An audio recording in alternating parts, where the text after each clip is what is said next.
मेरा नाम नम्रता है और मैं दिल्ली में रहती हूँ।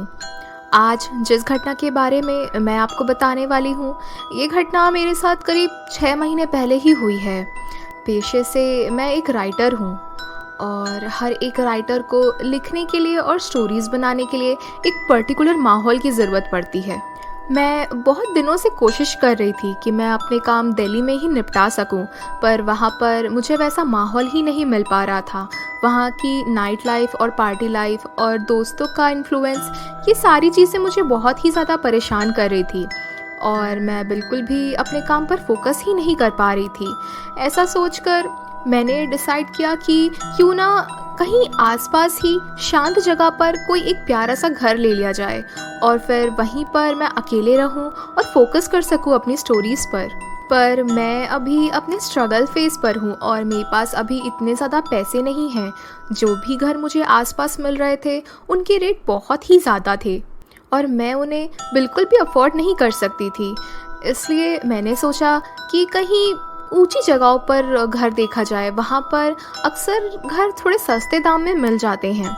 कि तभी मुझे हिमाचल की वादियों में एक बहुत ही अच्छा सा घर मिल गया और बहुत ही ज़्यादा कम दाम पे।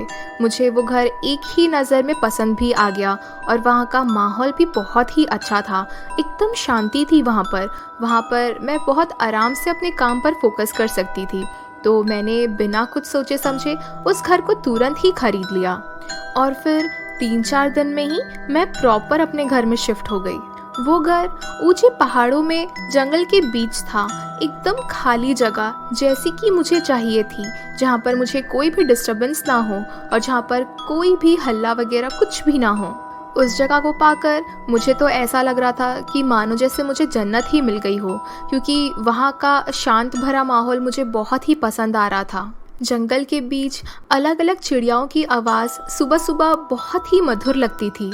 मेरा घर थोड़ी ऊंचाई पर था और वहाँ से नीचे उतरते वक्त लोगों के घर भी आते थे, जहाँ पर एक लड़का रहता था जिसका नाम हर्ष था। वो बहुत कम दिनों में ही मेरा बहुत अच्छा दोस्त बन गया। वो भी मेरी तरह स्ट्रगल ही कर रहा था अपने किसी फील्ड पर हमारी दोस्ती बहुत कम समय में बहुत ही ज़्यादा अच्छी हो गई थी। एक बस वही था जिसे उस वीरान जगह पर मैं जानती थी। उस घर में शुरुआत के मेरे 3-4 दिन बहुत ही अच्छी तरह से बीते कि तभी मेरे दोस्त हर्ष ने मुझे कुछ ऐसी बातें बताई और मुझसे कुछ ऐसी बातें की जिसे सुनकर मैं बहुत ही ज़्यादा अनकंफर्टेबल हो गई थी। हर्ष ने सबसे पहले मुझसे यही पूछा कि मैंने ऐसे वीरान जगह पर इतने ऊपर अकेले घर क्यों लिया है, और जब मैंने उसे अपने रीजंस बताए तो वो थोड़ा शांत हो गया था। उसके बाद उसने मुझसे कुछ भी नहीं कहा, पर मैं थोड़ा वियर्ड फील कर रही थी कि आखिर वो मुझसे ये सब क्वेश्चंस क्यों पूछ रहा है। फिर थोड़ी देर बाद उसने मुझसे कहा कि ऐसे अकेले वीरान पर उस ऊंची जगह पर मत रहो, कहीं और घर ले लो, वहाँ पर सेफ नहीं है, या फिर शाम को अपने घर से बाहर मत निकला करो। मैं उसकी सारी बातें सुनती थी और उसे हाँ कर देती थी, पर घर जाने के बाद मैं बहुत ही ज़्यादा सोचती थी कि वो मुझसे ऐसी बातें क्यों कर रहा है। ऐसे ही 2 दिन और बीत गए, फिर मुझसे रहा नहीं गया और मैंने उससे पूछ ही लिया कि आखिर वो मुझसे ऐसी बातें क्यों करता है। ऐसी बातें करके वो मुझे डराता क्यों है कि शाम के वक्त मैं घर से बाहर ना निकलूं, वगैरह वगैरह।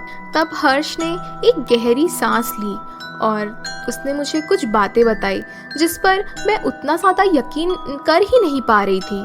उसने मुझसे कहा कि ऊपर के पहाड़ी इलाकों पर लोग कहते हैं कि वहाँ पर भूत प्रेत रहते हैं और अक्सर शाम के वक्त या रात के वक्त वो जगह बहुत ही ज़्यादा खतरनाक हो जाती है। लोगों को अक्सर वहाँ पर अजीबोगरीब चीज़ें नज़र आई हैं जिसकी वजह से वो परेशान हो जाते हैं और ऐसा होने की वजह से शाम के वक्त वहाँ कोई नहीं जाता। दिन के वक्त भी लोग वहाँ जाना थोड़ा अवॉइड ही करते हैं। उसकी ये सारी बात सुनकर मुझे उतना ज़्यादा भरोसा नहीं हुआ उसके ऊपर कि तभी मैंने अपनी गाड़ी ली और मैं वापस अपने घर चली गई। शुरुआत का 1 हफ्ता मेरा बहुत ही बेहतरीन तरीके से गुजरा। मैं अपने काम पर भी बहुत अच्छी तरह से फोकस कर पा रही थी और वहाँ पर मेरा एक दोस्त भी बन गया था। मेरी लाइफ बहुत ही ज़्यादा परफेक्ट चल रही थी। पर जो चीज़ मुझे थोड़ा बहुत परेशान करती थी वो था हर्ष का मुझसे इस तरह से बातें करना और मुझे डराना। अभी तक मेरा एक हफ्ता बहुत ही अच्छी तरह से बीत गया था।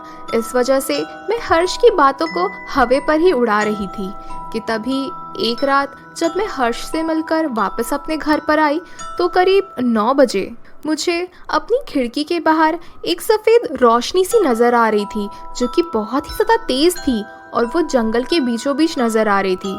उसे देखकर मुझे थोड़ा अजीब लगा।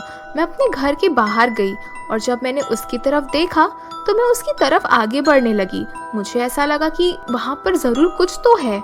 जैसे जैसे मैं उसके आगे बढ़ रही थी वो रोशनी मेरे और आगे बढ़ते जा रही थी। ऐसा लग रहा था जैसे हाथों में पकड़कर कोई उसे मुझसे दूर ले जा रहा है। पर मैं जंगल के बीचों बीच और अंदर नहीं जाना चाहती थी क्योंकि मुझे डर भी लग रहा था जो मैंने हर्ष की आधी बातें सुन ली थी। ऐसा सोचकर मैं वापस अपने घर चली गई। फिर अगले दिन मुझे फिर से एक रोशनी नजर आई, पर इस बार वो सफ़ेद नहीं थी, वो हल्की पीले रंग की थी। इस बार भी जब मैंने उसे करीब 9 बजे देखा तो मैं अपने घर से बाहर निकली और उसका पीछा करने लगी, पर मैंने ज़्यादा देर उसका पीछा नहीं किया। इस बार मैं वापस अपने घर के अंदर चली गई। घर के अंदर जाते ही मुझे मेरे घर के बाहर पैरों के चलने की आवाज़ें आने लगी। मैं बहुत ही ज़्यादा डर गई थी, पर हिम्मत कर जब मैंने बाहर जाकर देखा तो मुझे बाहर कोई भी नज़र नहीं आया, पर दूर मुझे जंगल की तरफ कोई भागता हुआ नज़र आया। और जब मैंने उसे ध्यान से देखा तो वो इंसान जैसा था, पर पूरी तरह से इंसान नहीं था। उसकी सिर्फ 3 उंगलियां थी। उसे देखकर मैं बहुत घबरा गई थी और फिर वापस अपने घर के अंदर आ गई। फिर मुझे वापस से बाहर पैरों के चलने की आवाज़ें आने लगी। उस रात को मैं बहुत ही ज़्यादा घबराई हुई थी। मुझे ऐसा लग रहा था कि हर्ष की कही बातें कहीं सच ना हो जाएं। अगले दिन मैं वापस हर्ष के घर गई और मैंने उससे पूछा लोगों ने जो वहाँ ऊपर पहाड़ियों में एक्सपीरियंस किया है वो कैसा एक्सपीरियंस है, क्या चीज़ें देखी हैं लोगों ने। तब उसने मुझे बताया कि कभी कभी लोग वहाँ पर खो जाते हैं और अगले दिन बेहोश पाए हुए मिलते हैं और उनकी बॉडी में खरोच के निशान होते हैं और उन्हें थोड़ी बहुत चोट लगी हुई होती है, पर उन्हें बिल्कुल भी याद नहीं होता कि ये सब कैसे हुआ है। उसने मुझे पुराने न्यूज़पेपर से कुछ फ़ोटोज़ भी दिखाई। हर्ष ने मुझसे दोबारा कहा कि तुम उस घर को छोड़ दो, वो घर बहुत ही ज़्यादा डेंजरस जगह पर है, तुम्हारे साथ कुछ ना कुछ घटनाएं घट जाएंगी, तुम उस घर को छोड़कर कहीं और घर ले लो। पर कल रात जो मैंने अपने घर के बाहर देखा उसके बाद मुझे जानना था कि वो कोई इंसान है या कोई जानवर। अगर मुझे उसके बारे में पता चल गया तो ये गांव वालों के लिए भी बहुत अच्छा होगा और मेरे लिए भी। पर बाहर अंधेरे की वजह से मुझे कुछ ठीक से नज़र नहीं आता था। ये सोचकर मैं बाजार चली गई और बड़ी साइज़ के लाइट बल्ब्स खरीद कर लाई। इसके बाद आगे क्या होता है ये जानने के लिए देखिए इसका दूसरा पार्ट।